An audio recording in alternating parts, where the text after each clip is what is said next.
Sahabat, pernahkah kalian mendengar pepatah, "Di mana bumi dipijak, di sana langit dijunjung"? Pepatah ini bermakna, di mana kita berada pada suatu tempat yang baru, maka hendaknya kita dapat menyesuaikan diri atau beradaptasi dengan lingkungan. Sahabat, hal ini juga berlaku bagi tumbuhan.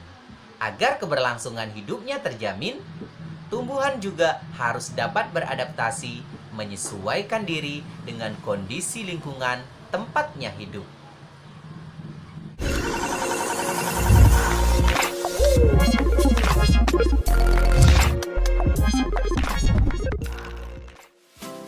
Adaptasi adalah kemampuan makhluk hidup untuk menyesuaikan diri terhadap lingkungannya. Adaptasi dilakukan oleh tumbuhan agar tetap bertahan hidup di tempat habitatnya masing-masing. Berikut ini beberapa contoh adaptasi tumbuhan terhadap habitatnya. Yang pertama adalah bentuk adaptasi tumbuhan xerofit. Apakah tumbuhan xerofit? Ya, tumbuhan xerofit adalah tumbuhan yang hidup di lingkungan yang memiliki sedikit air atau lingkungan kering. Contoh tumbuhan ini antara lain pohon kurma yang tumbuh di gurun pasir. Ada pula tumbuhan lidah buaya. Kemudian cocor bebek. Serta yang terakhir juga termasuk tumbuhan yang hidup di daerah kering adalah kaktus. Tumbuhan yang hidup di daerah yang kering atau xerofit biasanya memiliki daun tebal, sempit, kadang-kadang berubah bentuk menjadi bentuk duri, sisi, atau bahkan tidak mempunyai daun sama sekali. Batangnya tebal dan mempunyai jaringan untuk menyimpan air, serta memiliki akar yang panjang. Berikutnya adalah bentuk adaptasi tumbuhan halofit. Tumbuhan halofit adalah tumbuhan yang dapat hidup di lingkungan dengan kadar garam tinggi seperti di daerah laut, muara sungai, dan pantai. Contoh tumbuhan halofit adalah tumbuhan bakau. Beberapa jenis tumbuhan bakau memiliki akar nafas yang tumbuh ke atas permukaan tanah untuk memperoleh oksigen. Ada juga tumbuhan bakau yang memiliki akar tunjang untuk menopang tumbuhan di tanah yang berlumpur dan menahan terjangan ombak. Selain itu, daunnya kaku dan tebal dengan permukaan licin, berfungsi untuk mengurangi penguapan dan penyimpanan air. Bagian bawah daun bakau memiliki kelenjar untuk mengeluarkan kelebihan garam. Selanjutnya adalah bentuk adaptasi tumbuhan hidrofit. Tumbuhan hidrofit adalah tumbuhan yang hidup di daerah air.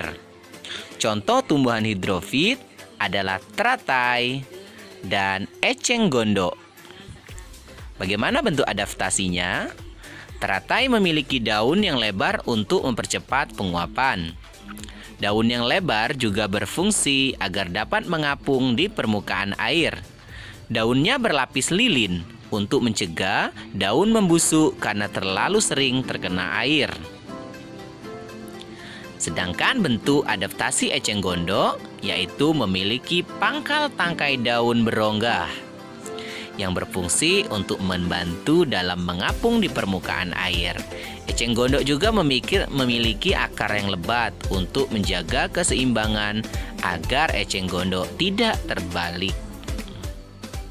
Berikutnya adalah bentuk adaptasi tumbuhan higrofit. Tumbuhan higrofit adalah tumbuhan yang dapat hidup di lingkungan lembab, tidak basah, tidak juga kering. Contoh tumbuhan higrofit adalah tumbuhan begonia dan tumbuhan paku. Oleh karena hidup di tempat lembab, penguapan terjadi dengan lambat. Air dikeluarkan melalui struktur khusus pada daun yang disebut stomata air atau hidatoda. Yang terakhir adalah bentuk adaptasi tumbuhan yang miskin nitrogen.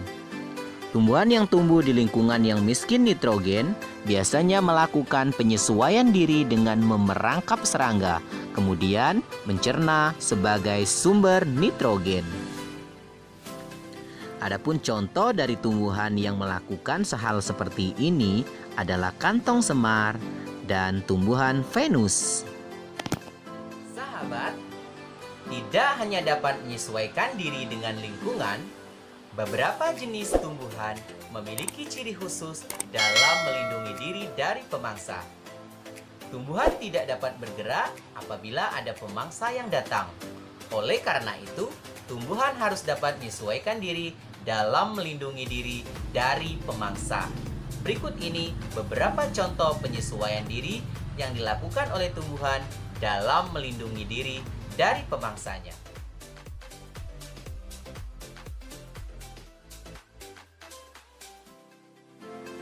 Cara tumbuhan melindungi diri dengan cara memiliki duri. Beberapa tumbuhan memiliki duri pada batang atau buah untuk melindungi diri dari pemangsa. Contoh tumbuhan ini adalah tumbuhan mawar, bugenvil, rotan, kaktus, salak, putri malu, dan durian. Kedua, tumbuhan yang memiliki rambut halus. Beberapa tumbuhan seperti bambu, jagung, terung, tebu memiliki rambut halus atau disebut glugut di permukaan batang maupun daunnya. Salah satu fungsi rambut halus tersebut adalah dapat menimbulkan rasa gatal bila disentuh oleh pemangsa. Ketiga adalah tumbuhan yang memiliki daun yang tajam. Tumbuhan ini adalah nanas, lidah buaya, dan kaktus yang memiliki daun yang tajam dan berduri di bagian tepinya yang bertujuan untuk melindungi diri dari pemangsa. Keempat adalah tumbuhan yang menghasilkan getah. Tumbuhan seperti sawo, pepaya, karet, mangga, patah tulang, dan nangka dapat menghasilkan getah jika tergores. Getah tersebut akan menempel pada tubuh hewan pemangsa sehingga hewan tersebut sulit bergerak. Juga sebagian getah dapat menyebabkan perih pada kulit sehingga hewan-hewan tidak berani memakannya. Dan yang terakhir adalah tumbuhan yang melindungi diri dengan menghasilkan racun. Tumbuhan ini adalah tumbuhan kecubung dan tumbuhan jarak. Nah, buah jarak mengandung racun yang dapat mematikan bagi hewan yang memakannya. Sedangkan kecubung juga mengandung racun. Efek yang ditimbulkan jika dikonsumsi antara lain mual-mual, muntah, sesak nafas, rasa gelisah, mulut terasa kaku, dan berhalusinasi. Jadi, hati-hati jangan sampai mengkonsumsi buah-buahan tersebut. Demikianlah sahabat. Jadi, yang harus dilakukan oleh tumbuhan agar dapat bertahan hidup untuk menjaga kelangsungan hidupnya harus dapat menyesuaikan diri dengan lingkungan atau beradaptasi dan memiliki ciri khusus untuk melindungi diri dari pemangsa. Semoga video ini bermanfaat bagi sahabat semuanya. Terima kasih bagi sahabat yang telah menonton video ini sampai selesai. Jangan lupa klik subscribe, like, comment, and share video ini kepada